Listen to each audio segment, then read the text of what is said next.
Hello guys! Welcome back again to my YouTube channel. Sa video ito ay sasagutin natin ang mga katanungan sa SSS about these 4 questions from how, what, where, and when. So una, magsisimula tayo sa question na how.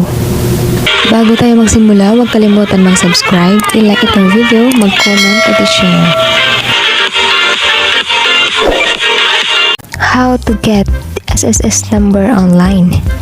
So first, ang gagawin natin ay punta tayo sa ating Google Chrome. I-type natin www.sss.gov.ph.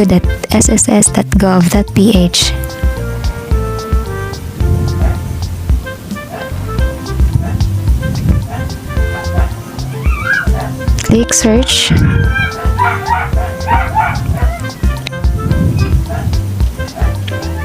And then, ito po yung lalabas. Ayan. Scroll down natin. So, dito sa gitna, makikita mo yung apply for an SSS number online. So, i-click po natin itong apply now. Ayan. So, lalabas dito yung no SSS number yet. Get it here. Ayan. Click po natin ito.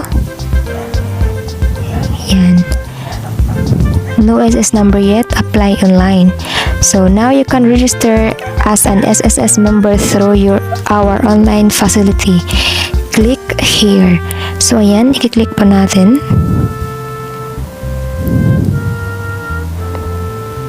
So ito po yung lalabas guys. Basahin po natin yung step-by-step guide. Number 1 is accomplish all fields of the online form correctly and submit. Click the link sent to your email to continue with your application. Note, the link expires in 5 working days, and once it expires, you need to repeat the registration process. Number 3, supply all required information. Number 4, click the Generate SS Number button to view your SS number and to print the form, SS number slip and transaction number slip. You will also receive the PDF copies of the said documents through email. Check your email for your My SSS account activation link and the list of required supporting documents for your SS number. Present the transaction number slip and supporting documents to the e-center personnel of the SSS branch. And then, proceed to your mid-card enrollment upon the instruction of the e-center personnel. And then guys, after po natin mabasa, i-click po natin itong start.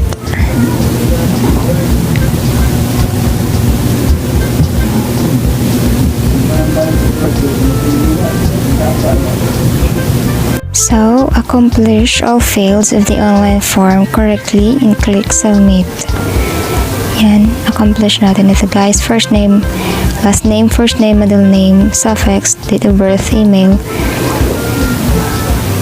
Dapat yung email natin is active kasi magsasend po ng link yung SSS at doon po yung link i-click natin para po i-supply po natin yung lahat ng information na hinihingi po nila.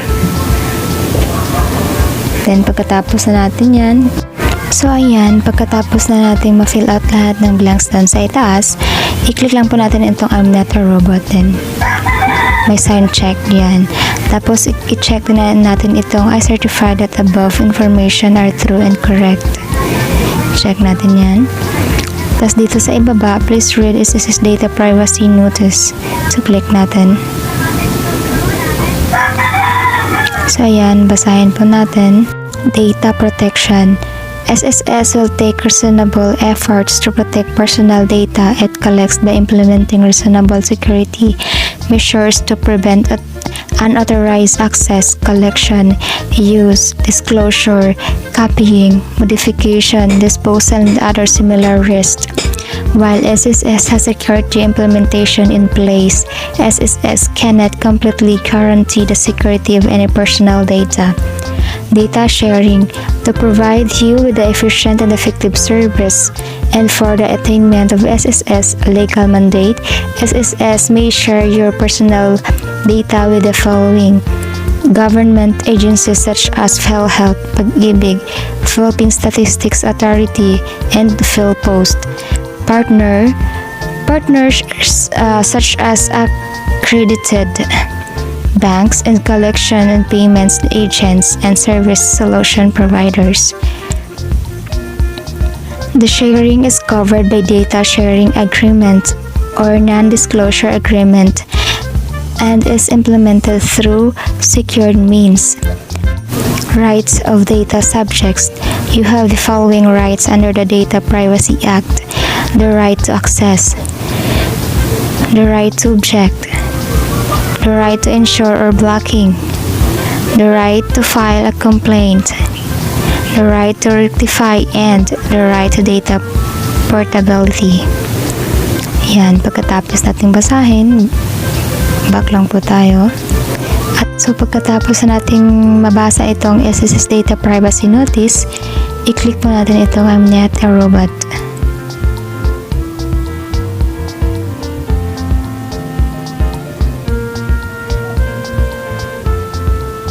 Yan. Then, click Submit.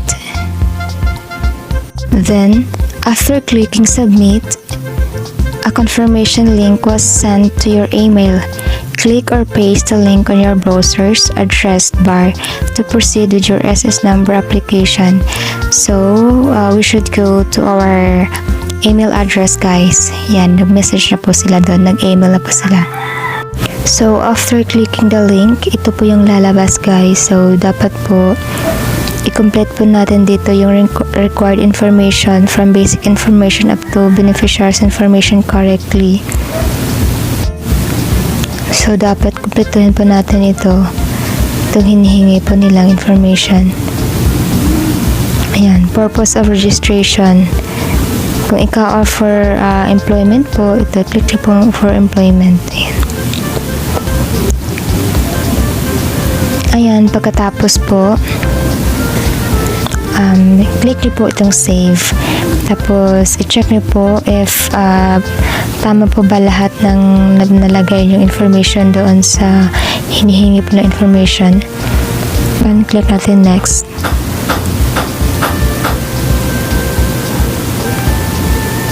Click natin next.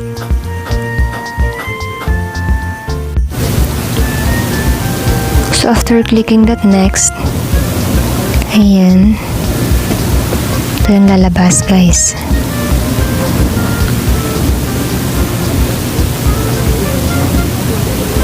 So, click natin next. So, after clicking that next, guys, ito yung lalabas. Then, martial status. Select tayo. Select region. Christian. Then, Philippines. Country, Philippines. Kung saan po tayo naroon. Provincial. Select province. Select cities.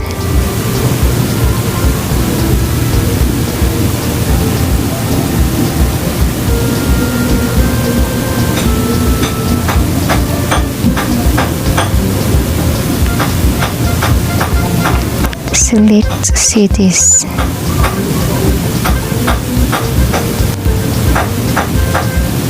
Then after, guys, click natin itong next.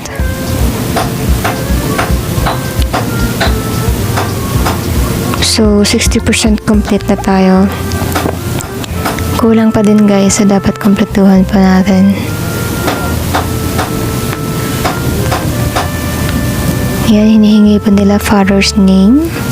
And then, after po natin na-supply lahat ng hinihingi na information dito sa second page, click po natin next.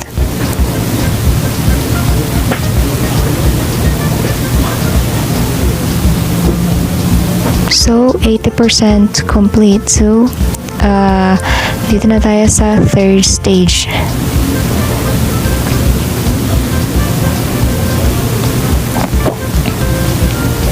So, ito yung hinihingi nila, height, weight, yan yung bank, branch of the bank.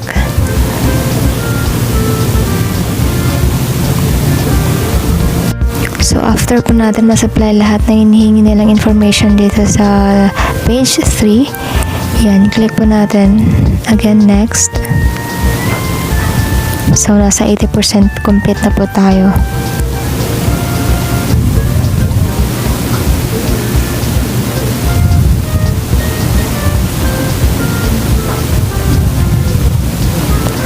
Then, may reminder po. Review and correct your entries. Once SSS number is already generated, applicant will need to go to the SSS branch and correct his or her information. Click the previous button to correct your entries. Ayan guys.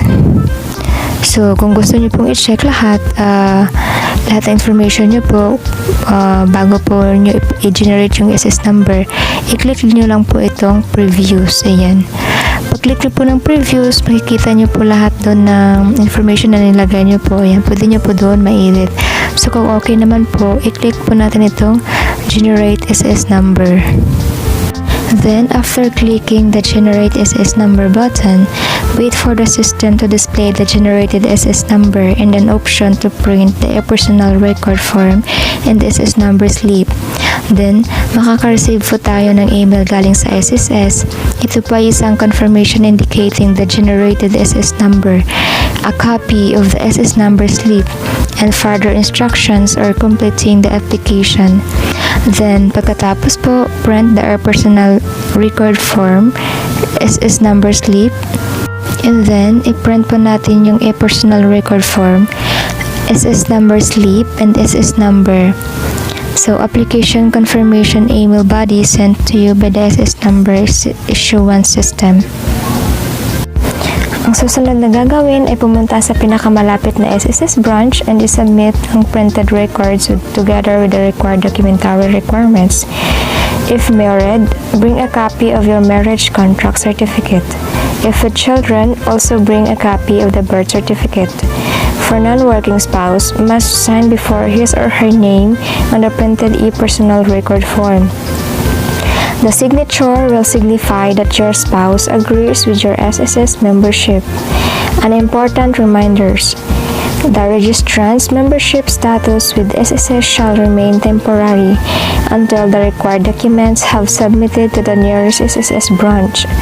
Submission of the required documents will convert the registrant's membership status with the SSS form temporary or permanent. So, okay guys, natapos natin sagutan yung unang question, which is how. So, at this moment, let us proceed to the second question, which is what. So, here is the question number 2. What are the requirements for getting SSS number or to be a member of SSS? So, these are the requirements guys. So, the primary documents, only one is required. So, only one is required only guys. So, pumili lang po kayo dito sa tatlo, which is birth certificate, baptismal certificate, or passport. So, proceed tayo sa secondary documents. So, if no primary documents is available, submit 2 of the following. So, kung wala po kayong documents doon sa primary na documents na hinihingi nila, which is birth certificate, baptismal certificate, or passport. So, dito po kayo sa secondary documents. Ito po yung hinihingi nila. Alien certificate of registration or ATM card with the cardholder's name. So, these are the requirements for getting the SSS number or to be a member of SSS. Okay, so what are the requirements for getting the SSS ID and how to get one? So, most people in the Philippines are members of the Social Security System. So, it is a corporation owned by the state, which acts like an insurance company for Filipino employees. So, however, this does not mean that self-employed and overseas Filipino workers cannot contribute to the scheme and enjoy its benefits. So, if you are a member of this scheme, you must have an ID that help you access your benefits. If you do not have one, you need to understand all the SSS ID requirements before applying to get it. So, the following beneficiaries are the maternity, the retirement, the sickness, and the disability benefits. A death and a funeral grant are also part of benefits enjoyed by members. Okay, so this is why everyone, employed or not, is encouraged to join this insurance scheme. So, what is the SSS ID application process? So, before applying for this ID, you need to prepare all the required documents. These are the SSS ID requirements 2022. At least one monthly contribution to the scheme. An accurately filled out E6 form, a primary ID, your passport, seaman's book, and a Professional Regulation Commission ID are the accepted primary IDs. So, if you do not have either of these, you can present any two secondary IDs from this list during your application together with a recent photo. Okay, so these are the secondary requirements.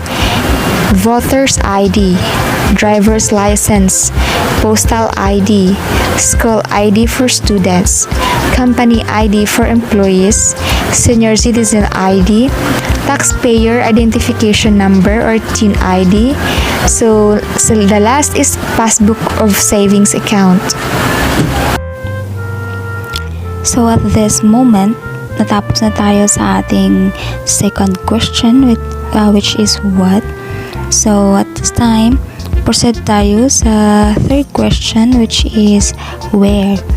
So this is the question. Where can I get SSS ID? Can I request for SSS ID online? You can file your UMID application through the following channels. Online via your My SSS account with an appointment date for biometric data capture at your preferred SSS branch, and offline via an SSS branch with a UMID enrollment facility. The application process as stipulated is completed at your chosen Social Security System branch. When the ID is ready, it will be mailed to your home address. Therefore, you must write this address correctly. You can request for SSS ID sample in this SSS branch to have a picture of what yours will look like. Okay, so how many days to get SSS ID? So, it takes approximately 30 days for you to receive this identification document after you have applied for it. The officer serving you will mention then when you will receive yours. Sa mga nagtatanong dyan kung magkano nga ba pagkukuha ng SSS ID. So, there is no requirement for an SSS ID payment as long as you have fulfilled the obligation of a 1-month premium contribution. So, wala na pong babayaran guys. So, as long as naano mo naman yung obligation mo sa kada buwan na makontribute ng SSS. So, next question. What is employer ID in SSS? So, it is a form of identification by which employers that submit their employees' contributions to the Social Security System or engage in any other SSS transactions are identified. So, sa mga nagtatanong dyan kung paano nga ba i-replacing nawawalang SSS ID.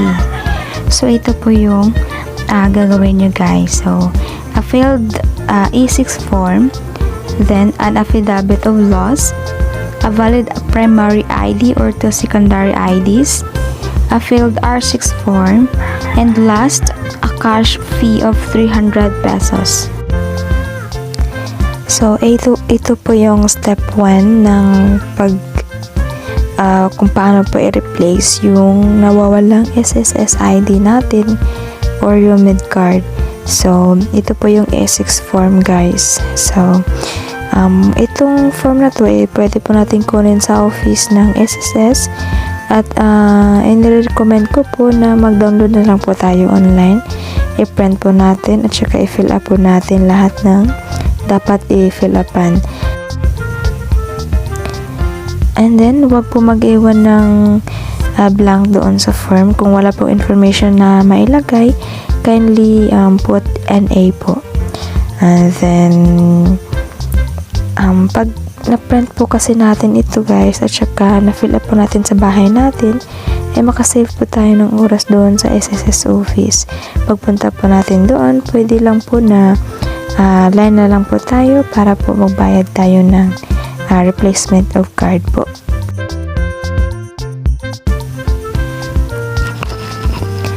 So, i-fill up po natin guys itong may mga check. Itong application natin is about for replacement of card po. Kaya check po natin itong card replacement. Then sa part 1, name, yan. Yung may mga check guys, yan, i-fill up nyo guys. Fill up pa nyo yan guys. At saka pag maiden name, if married, ayan, if meron na po kayo, tapos yung gagamitin po ay yung pagkadalaga or pagka wala pa po kayong asawa, yan po yung gamitin nyo if married po. Pero pag single po, ito pong nasa itaas yung number 1, yung part 1 name, yan. I-complete po natin lahat ng information, then proceed tayo part 2, facts of birth. Ayan, number 2, date of birth. Yan, yung may mga check guys. Tapos father's name, mother's name. Then, proceed tayo part 3, demographic data, home address. Yan, yung may mga check guys. Yan. I-accomplish nyo po yan lahat. Dapat tama po yung lahat ng information guys. And then, proceed tayo part 4, statement of consent. Ayan. Basahin lang po natin. I declare that I am fully aware that the above data shall be used in securing my Common Reference Number or CRN for the United Multi-Purpose ID or UMID system or updating my personal data in the CRN registry. I trust that the above data shall remain confidential. Hence, I give my consent that the same data be secured and accessed for subsequent validation, verification, and other purpose consistent with the objectives of UMID system under Executive Order Number EO 420 as amended by EO Number 700. I further affirm that all statements or data which appear in this application form and made by me are true, correct, and complete to the best of my knowledge and belief. Ayan. Statement of consent, kasi yan tapos po pagkatapos natin basahin at unawain, ilagay po natin itong printed name natin, caps lock po lahat, then signature and then date, then proceed tayo part 5, other enrollee data. Yan, ilagay nyo po yung SSS number nyo, telephone number, mobile number, and email address. Ayan. Okay, so dito sa part 6 for SSS use only. So, i-leave blank po natin guys. Huwag po natin itong fill upin. So, basahin po natin yung instructions. Number 1, this form shall be used in applying for initial or replacement UMID card. Number 2, fill out this form in one copy without erasures and alterations. So, make sure no erasure. So, be careful po tayo. Number 3, place a check mark on applicable box. Number 4, always indicate NA or not applicable if the required data is not applicable. So, don't forget to put NA for the blank na hindi po applicable yung mga data na hinihingi po nila. So, number 5, present identification documents. So, any one of the following primary documents which is driver's license, passport, Professional Regulation Commission or PRC card, and then seaman's book. So, in the absence of the primary documents, submit any two of the following secondary documents, one of which with signature and photo. So, kung wala po tayo doon sa primary documents po na hinihingi po nilang which is driver's license, passport, Professional Regulation Commission, PRC card, and seaman's book. So, pumili po tayo dito sa secondary documents po. So, dapat po dalawa pong ID yung isasubmit po natin. So, ito po yung mga secondary documents na valid IDs po. So, una, postal ID, school or company ID, taxpayer identification number or TIN card, and then membership card issued by private companies, Overseas Worker Welfare Administration card, Senior Citizen card, Voters Identification card or affidavit or certificate of registration. Next is ATM card with cardholder's name, with certification from bank if without name. So, credit card pwede din. Fisherman's card issued by the Bureau of Fisheries and Aquatic Resources or BFAR. GSIS card, members record, certificate of membership, so health or medical card. ID card issued by LGUs or barangay or municipality or city. So, ID card issued by Professional Association recognition by PRC. Permanent Residency ID, Birth Certificate, Baptismal Certificate, Marriage Contract, NBI Clearance, Pag-ibig Members Data Form, Permit to carry firearms issued by the Firearms and Explosive Unit of PNP, PIC Members Data Record, Police Clearance, Seafarers Registration Certificate issued by the Philippine Overseas Employment Authority or POAA. So, temporary license issued by Land Transportation Office or LTO. Transcript of school records. Alien Certificate of Registration. Bank account passbook. Certificate form. Then, certificate of license, qualification documents, Seafarer's ID and record book from Maritime Industry Authority, certificate of naturalization from the Bureau of Immigration, life insurance policy, birth, baptismal certificate of children and its equivalent. So, yan po yung mga hinihingi po nilang valid IDs dito sa secondary documents. Yan. So, dapat po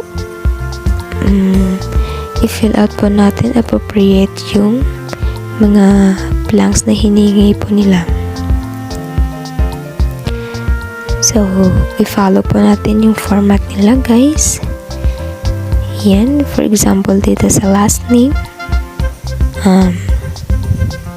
De La Cruz. Yan, example yan, guys, De La Cruz. First name, Juan. So, middle name, Gregorio. So, dito sa suffix, pag junior, lagyan natin ng junior. Ayan. So, if married naman, yung gagamitin natin is yung maiden. So, yung gagamitin na pangalan ay yung pagka-single pa lang.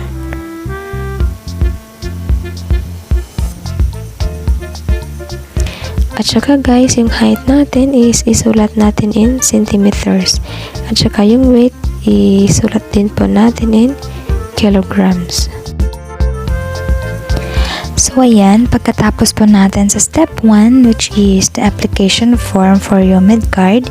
So proceed po tayo sa step 2, which is i-fill up po natin yung R6 miscellaneous payment form. So ito po yun kung paano po i-fill out, guys.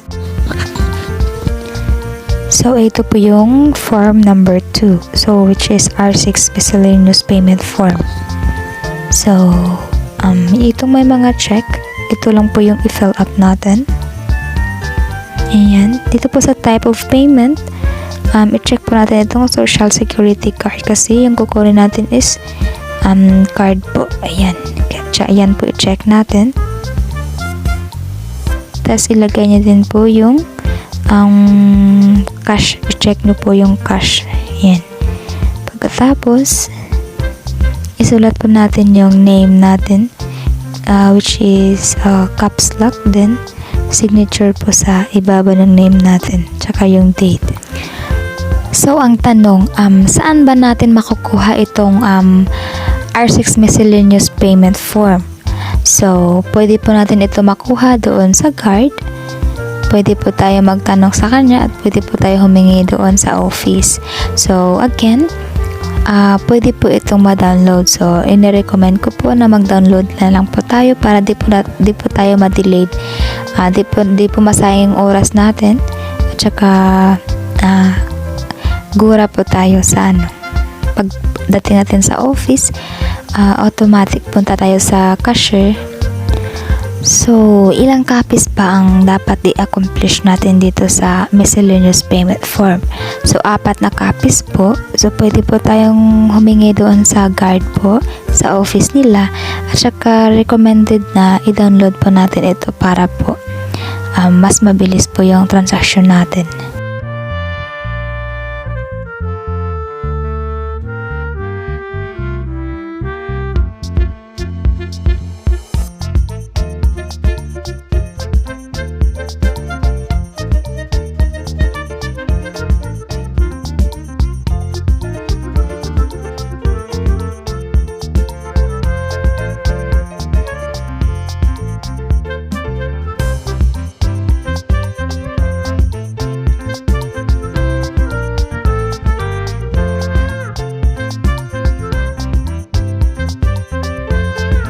So, next tayo, which is step 3.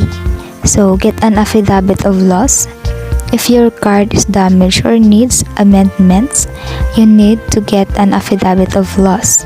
You just have to surrender your UMID card to the person in charge in the office. So, in case that your card was lost or stolen, you need to get an affidavit of loss. This is a document declaring that you have lost your ID card or any important official document. You can get this document in the notary public near you. So this costs an estimated of 100 to 150 pesos.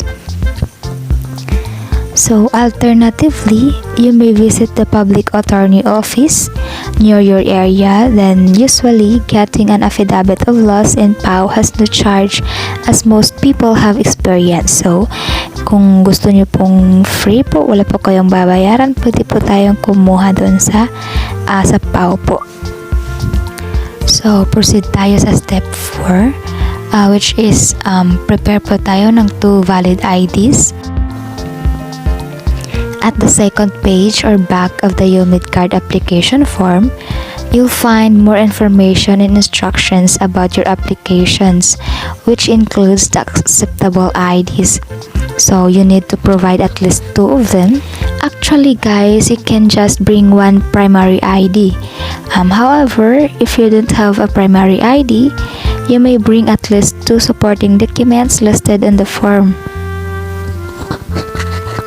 So next is step 5. So punta na po tayo sa pinakamalapit na SSS office po sa ating lugar. So ano po ba yung dadalhin natin? So bring your requirements and a 200 pesos replacement fee in the SSS branch near you.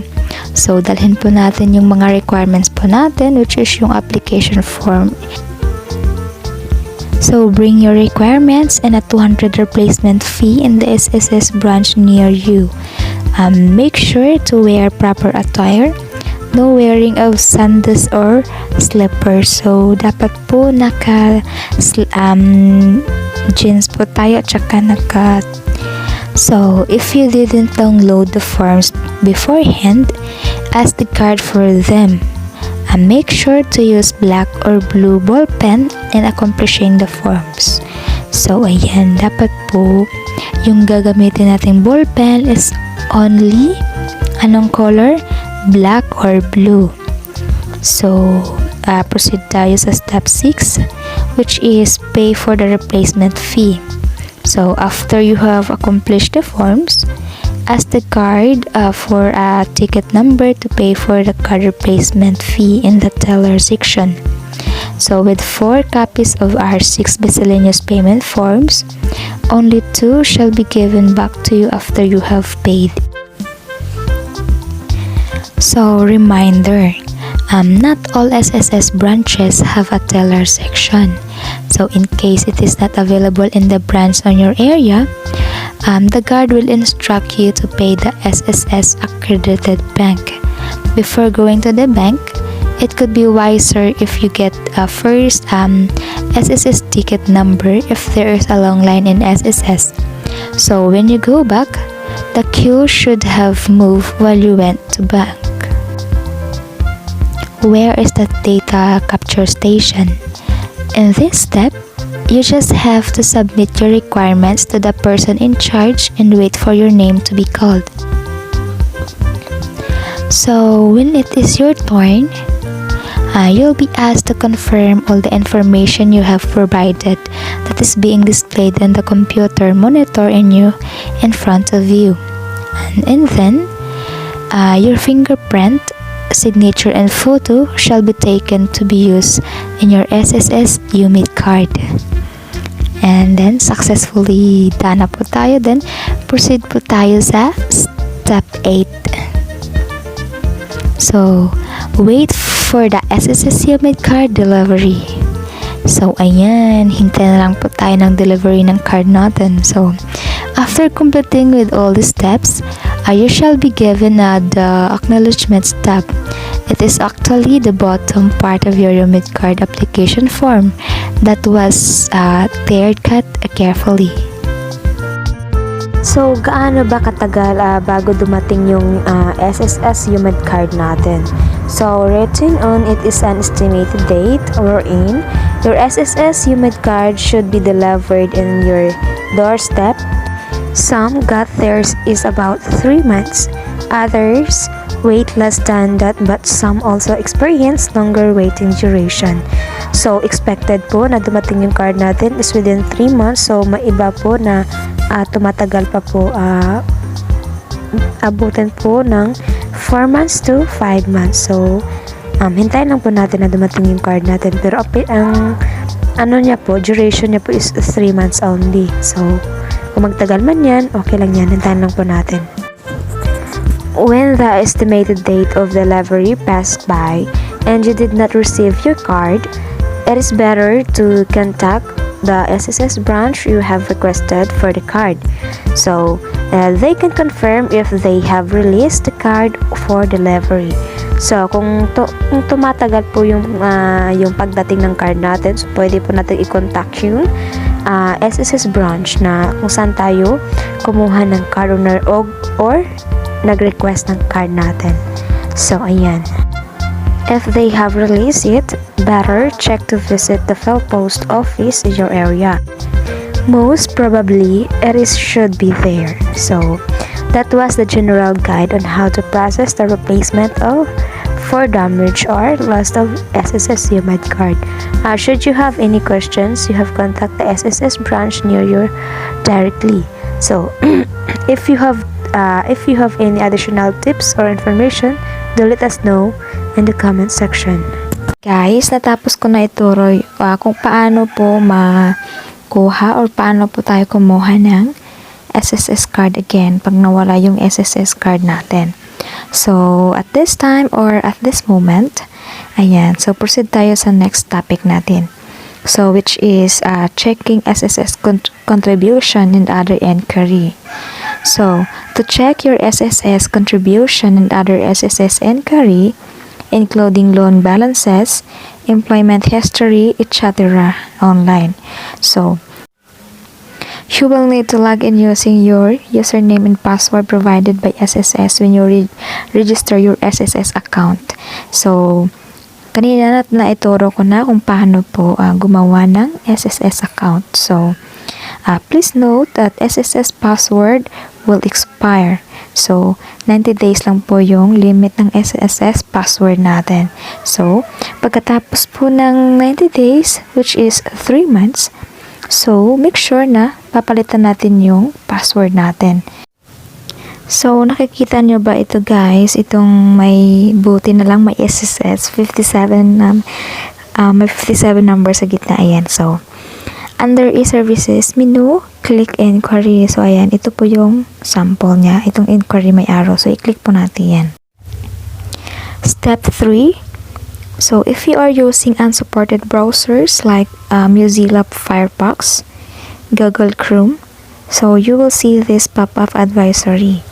So, ang kailangan po natin gawin na i-click view instructions po and follow the instructions given depending on the browsers you are using. So, if we can follow the instruction, use Internet Explorer. So, ito po yung advisory na lumabas. So, sundin lang po natin kung ano po yung nandito sa instruction. Babasahin po natin yun. Next, step 4. A member inquiry page will appear where you can check everything in your account. So just navigate the menu bar.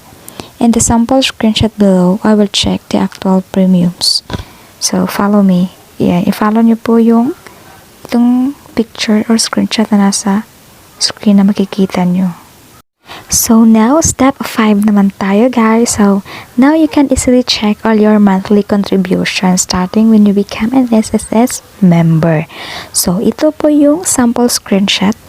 Ayan, dito nyo po makikita yung mga contributions ninyo po since naging member kayo ng SSS. So free po kayo na mag-check ng account nyo guys or mag-monitor po ng contributions. Okay guys, so ang dami na natin na topic about SSS. So, ngayon ay babalikan natin yung history ng SSS. Kung saan nga ba nagsimula yung SSS. So, ito po yung brief history ng SSS. So, it was former President Manuel A. Rojas who first proposed a bill in Congress. So, sino guys? Si President Manuel A. Rojas. So, seeking the establishment of a social security system for wage earners and low-salaried employees. So, naano siya guys, naitayo siya ang social security system or SSS ng mga wage earners lang. Oh, at saka may mga low salaries guys. Ang ano kasi ng SSS guys is makakatulong talaga siya. Ang SSS talaga guys ay may malaking maitutulong sa atin pag tayo ay nagigipit.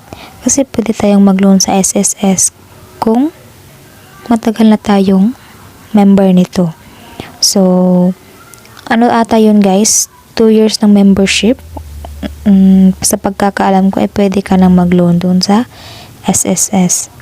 So, this he said on January 26, 1948 during his State of the Nation address. So, ito po yung sinabi ni President Manuel A. Rojas nung sa kapanahonan pa niya. So, on July 7, 1948, after the death of Pres Rojas, Pres Elpidio Carino created the Social Security Commission, his first official act as president. So, this commission drafted the Social Security Act that was submitted to the Congress. So, this draft was introduced by Representative Floro Crisologo, Senators Cipriano Promesias and Manuel Briones to the House and was enacted as Republic Act 1161 or the Social Security Act 1954. However, its implementation was delayed by objections made by business and labor groups. So it was only in 1957 that mandatory bills were presented in Congress creating the Republic Act 1792, amending the original Social Security Act.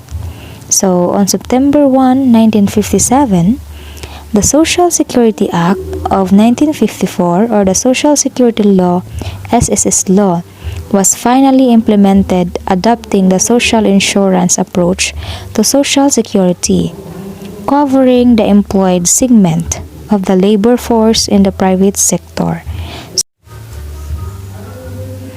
Okay, so there are two programs being administered by SSS, namely, una, the Social Security Program, and pangalawa, the Employees Compensation Program, which started in 1975, providing double compensation to workers who had illness, so death or accident during work-related activities.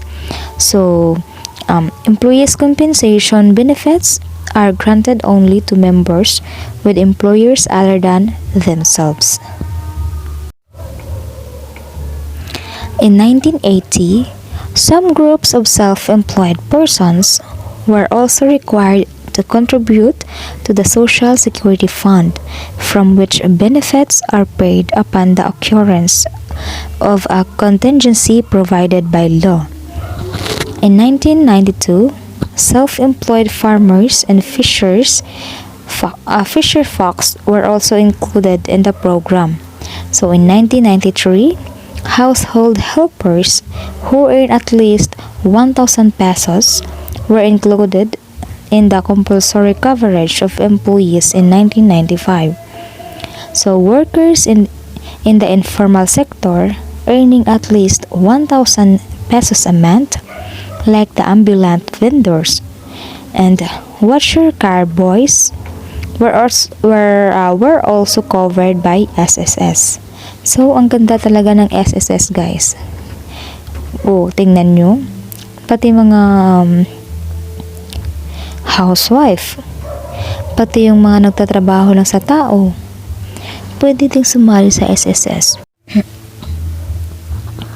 On May 1, 1997, President Fidel V. Ramos signed Republic Act 8282, Social Security Act of 1997, an act which further strengthened the SSS.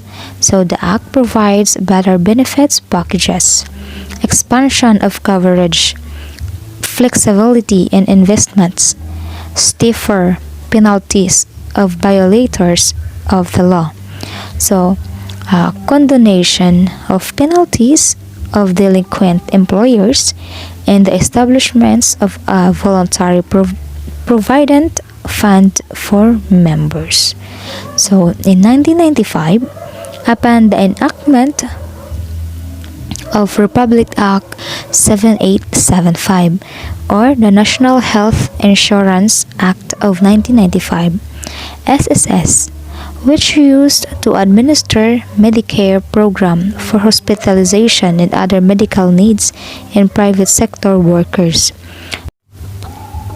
transferred to the administration to Philippine Health Insurance Corporation, or PhilHealth, so for an integrated and comprehensive approach to health development. So ayan guys, ang ganda talaga ng SSS, ang ganda ng benefits niya. So dapat po maging member po tayo ng SSS kasi guys, makakatulong po talaga siya sa atin guys pagdating ng panahon, pag tayo ay tumanda na.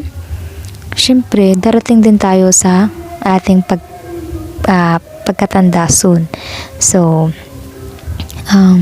makakatulong talaga siya sa atin kasi pag tayo ay maging matanda na pagdating ng panahon, syempre hindi na tayo makakapagtrabaho at hindi na tayo kikita ng pera. So, malaking tulong talaga yung SSS guys kasi may pension na tayo niyan guys. So, yung perang nilalagay natin sa SSS simula nung tayo ay naging member ng SSS, so magagamit natin siya guys bilang kumbaga naging bangko siya natin. Kumbaga yun na lang. Kasi may pension tayo pagdating ng panahon pag tayo ay tumanda na. So ang ganda talaga ng ng program na to. Itong SSS at saka yung PhilHealth maganda din guys. So dapat meron tayo niyan guys, yung SSS at saka PhilHealth. So, pag-uusapan natin kung paano mag-loan at saka ano yung mga requirements at saka yung mga rules nila sa SSS. So, ito po yun. So, how can I qualify for SSS loan? So, all currently employed, currently contributing self-employed or voluntary member, for 1-month loan, the member borrower must have 36 posted monthly contribution, so 6 of which should be within the last 12 months prior to the month of filing of application. So, clear na ba guys? So, ayan. Ito po yun, yung first step. So, dapat naka 12 months prior to the month of filing application. Dapat naka 12 month ka. Yung sinabi ko kanina is 2 years. So, nagkamali ako guys. So, 1 year lang pala. So, ayan. So, magkano nga ba yung pwede nating ma-loan sa SSS, guys? So, sa pagkakaalam ko, nakadepende kung gaano ka nakatagal sa SSS. So, ito po yun. So, how much loan can I get from SSS? So, anyway, since the maximum monthly salary credit is currently 25,000 members who pay the maximum amount of monthly contribution can borrow the maximum allowable amount of 25,000 pesos for 1 month salary loan. So, and 50,000 for 2 months salary loan. So, clear na ba? Yan, clear na clear guys. So, ito po yung mga benefits na kung maglo-loan tayo sa SSS, guys. So, SSS members can avail of maternity. So, ano nga ba yung maternity? So, for example, nagtatrabaho ka sa isang company at saka nabuntis ka. So, ayan, ano ata yun? 6 months? Pag naging 6 months na yung tiyan mo, ayan, pwede ka nang mag-leave doon. At saka, pwede kang mag-apply ng maternity loan. So, magkano nga ba yung maternity loan, guys? So, nakadepende po yun. Sa iba, sa pagkakaalam ko, pwede silang mag-loan ng 70,000 pesos. So, ano yung next? Sickness. So, pag nagkasakit ka, pag malala ang sakit yung napunta sa'yo, so pwede ka din mag-loan sa SSS. So, ano yung next? Disability, retirement. So, and then, funeral and death benefits. So, SSS also allows qualified members to take up salary. Housing. Yan. Pwede ka rin mag-loan for housing. And business. So, educational loans. Pwede ka mag-loan for business mo. Pwede kang magnegosyo na gamit yung na-loan mo sa SSS at saka educational loans. So, maraming nagtatanong guys doon sa iba na hindi pa nakapag-loan sa SSS. So, how much can I loan in SSS for the first time? So, ito yun. Para sa mga first timer. Para po to sa inyo. So, another simple computation to look at would be, so if you have posted 36-month contributions, of which 6 has been within the last 12 months before submitting your application, you can loan up to 15,000 for 1 month salary loan. So, this is also the usual amount that first-time borrowers can receive. And tsaka minus taxes din guys. So, pag nag-loan ka, syempre guys, kukunan din yan ng tax ng SSS. So, ang isa pang tanong, pwede ba tayong mag-withdraw sa ating contribution sa SSS? So, ito po yung sagot. So, the contributions that you remit become or savings for the future that will serve as basis for the granting of social security benefits in times of contingencies. So, membership cannot be withdrawn and contributions paid cannot refunded. So, hindi po siya ma-withdraw yung contribution natin, guys. Bakit nga ba hindi? At saka, bakit hindi, at saka yung contributions natin, hindi siya refunded? Kasi guys, yung SSS po is loanable, pwede ka lang po mag-loan doon ng contribution mo. Pero pag mag-withdraw ka, withdraw kasi yun guys, walang balik. Iba kasi yung SSS guys. Pag nag-withdraw ka kasi, may interest yun guys, may balik sila, negosyo din. So, kaya hindi nila pinapayagan yung withdraw yung contributions at hindi po sila nagre-refund. Ito po yung advice ko. Pag member ka na ng SSS, ipagpatuloy nyo po yan. Kasi po, makakatulong din po naman siya pagdating ng panahon.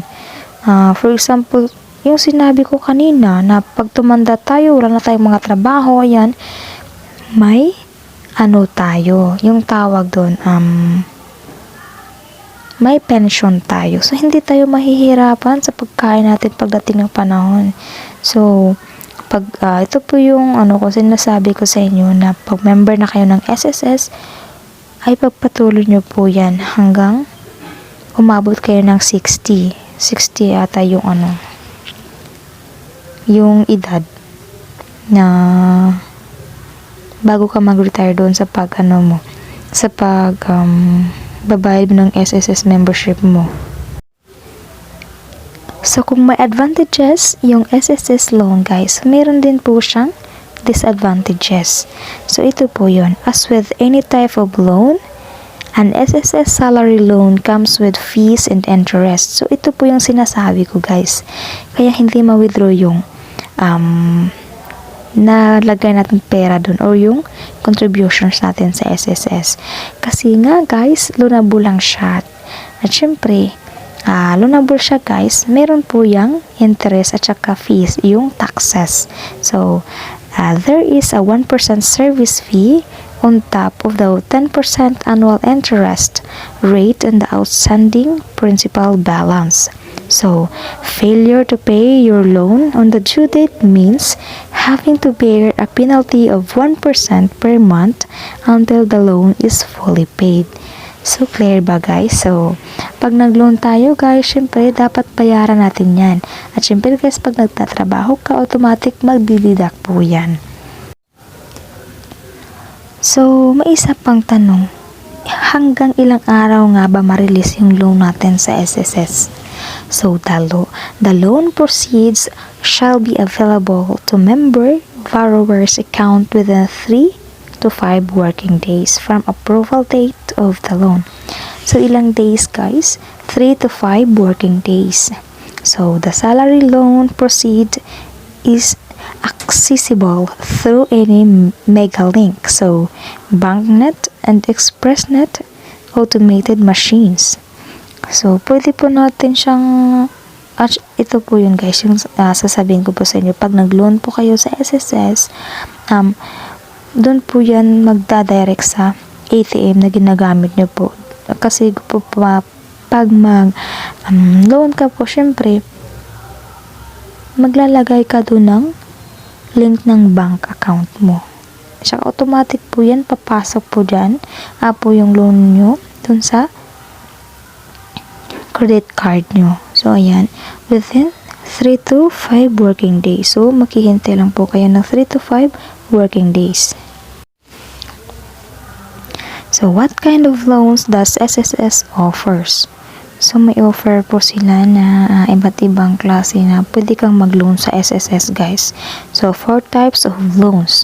So, may 4 na types na po nga pwede natin i-loan. So, pwedeng SSS salary loan, calamity loan, educational loan, and housing loan. So, ito po yung sinasabi ko sa kanya kanina, guys, na pwede po kayo mag-loan gamit itong 4 na loan. So, for example, sa SSS salary loan, ayan, pwede ka mag-loan. Tsaka, pag nag-loan ka dyan under SSS salary loan, so, automatic magdididak po yan doon sa sahod mo. So, yung calamity loan naman, ayan, syempre magdididak din po, magdididak nga ba yung calamity loan, syempre, babayarin mo din yan with interest. So, yung educational loan, pwede din. Housing loan, pwede din, guys. So, what age can you retire from SSS?